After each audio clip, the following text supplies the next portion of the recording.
News live കൊച്ചിയിലേക്ക് സ്വാഗതം. ഈ വാർത്തകൾ നിങ്ങൾക്കായി അവതരിപ്പിക്കുന്നത് Leotech solar solutions powered by mile food stuffs Mookkannoor, Grazia tours and travels near Cochin airport and Cochin Kalabhavan Angamaly franchise. പരസ്യ പ്രചാരണം ഇന്ന് അവസാനിക്കും.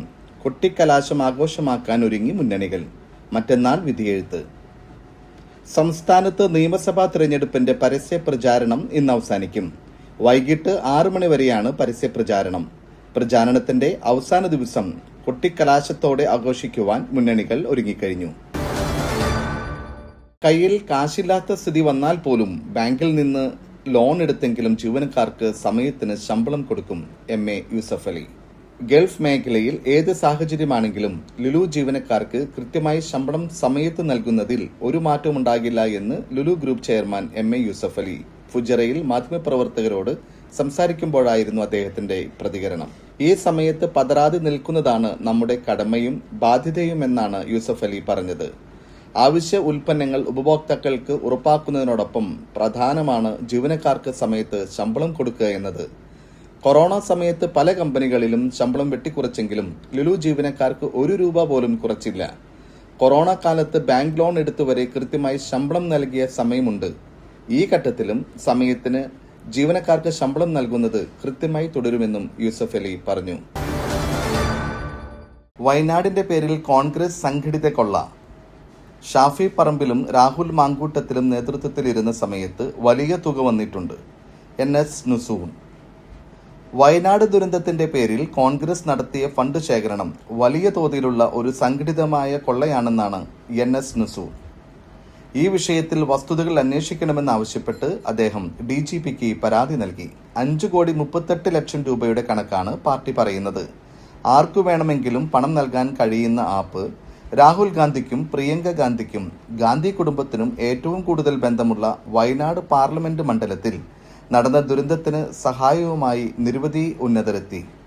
സീറ്റ് മോഹികളിൽ പോലും വയനാട് ദുരന്തം മാർക്കറ്റ് ചെയ്യപ്പെട്ടിട്ടുണ്ട്. ആപ്പിന്റെ സുതാര്യത പരിശോധിക്കണം. ആപ്പിൽ വന്ന തുക ഇതല്ല. ആപ്പിൽ വന്ന തുക യാഥാർത്ഥ്യമാണോ എന്ന് പരിശോധിക്കണം. ആപ്പിൽ വന്ന യഥാർത്ഥ തുക നേതാക്കൾ പുറത്തു പറയുന്നില്ലെന്ന് വ്യക്തിപരമായി ഉറപ്പുണ്ട്. ആപ്പിന്റെ പിന്നിൽ കുംഭകോണം. DGPക്ക് പരാതി നൽകി. പോലീസ് സമഗ്രമായ അന്വേഷണം നടത്തണമെന്ന് നുസൂർ ആവശ്യപ്പെട്ടു. അവർ ശരിക്കും നമ്മുടെ ട്രാപ്പിൽ വീണു. UDF ഗ്രൂപ്പിലെ സ്ക്രീൻഷോട്ട് പുറത്ത്. നെഹ്റു കോളേജിൽ UDF നടത്തിയത് ആസൂത്രിതമായ സംഘർഷമെന്ന് ആരോപണം. നീലേശ്വരം പടനക്കാട് നെഹ്റു കോളേജിൽ വോട്ടഭ്യർത്ഥിക്കാനെത്തിയ UDF സ്ഥാനാർത്ഥി സന്ദീപ് വാര്യർ തടഞ്ഞ സംഭവത്തിൽ രാഷ്ട്രീയ വിവാദം. UDF സ്ഥാനാർത്ഥിയും സംഘവും നടത്തിയത് ആസൂത്രിതമായ സംഘർഷമെന്നാണ് ആരോപണം. UDF വാട്സപ്പ് ഗ്രൂപ്പിലെ ചാറ്റ് പുറത്തു വന്നതാണ് ആരോപണങ്ങൾക്ക് അടിസ്ഥാനം. ടീം UDF തൃക്കരിപ്പൂർ എന്ന വാട്സപ്പ് ഗ്രൂപ്പിലെ ചാറ്റാണ് പുറത്തെത്തിയത്. അവർ ശരിക്കും നമ്മുടെ ട്രാപ്പിൽ വീണു എന്ന മെസ്സേജിന്റെ സ്ക്രീൻഷോട്ട് പുറത്തെത്തിയതോടെ സംഘർഷം ആസൂത്രിതമായിരുന്നുവെന്ന ആരോപണം SFIയും മറ്റ് ഇടത് സംഘടനകളും വ്യാപകമായി ഉന്നയിക്കുകയാണ്. വോട്ടെടുപ്പ് അവസാനിക്കുന്നതിന് മുന്നോടിയായിട്ടുള്ള 48 മണിക്കൂർ.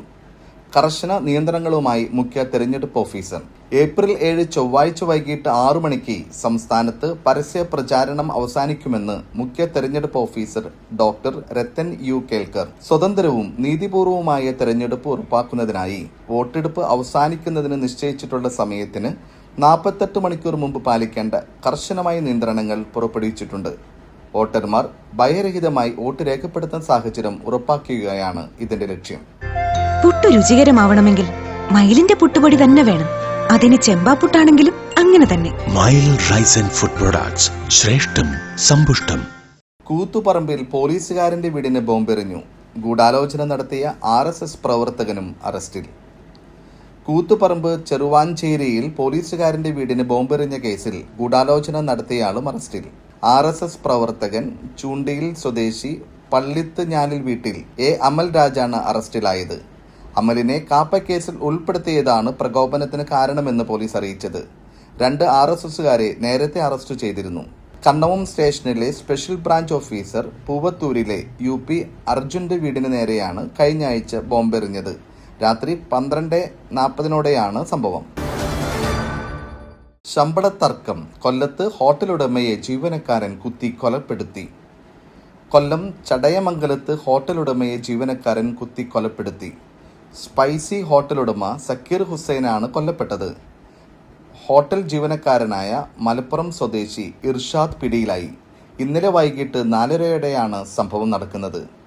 സക്കീർ ഹുസൈൻ്റെ കടയ്ക്കലിലുള്ള ഹോട്ടലിൻ്റെ ജീവനക്കാരനാണ് ഇർഷാദ്. ശമ്പള പ്രശ്നത്തെ തുടർന്ന് 2 മാസം മുമ്പ് ഇയാൾ ജോലി അവസാനിപ്പിച്ച് നാട്ടിൽ പോയിരുന്നു. കുറച്ച് ദിവസങ്ങൾക്ക് മുമ്പ് വീണ്ടും ജോലിയിൽ പ്രവേശിച്ചു. പിന്നീട് ഹോട്ടലുടമയും ജീവനക്കാരും തമ്മിൽ വീണ്ടും ശമ്പളത്തെ ചൊല്ലി തർക്കമുണ്ടായി. തുടർന്ന് സക്കീർ ഹുസൈൻ താമസിക്കുന്നിടയിലേക്ക് ഇർഷാദ് ആയുധമായി എത്തുകയും കുത്തുകയുമായിരുന്നു. മറ്റൊരു വാർത്തയുമായി കണ്ടുമുട്ടുന്നതുവരെ നന്ദി, നമസ്കാരം.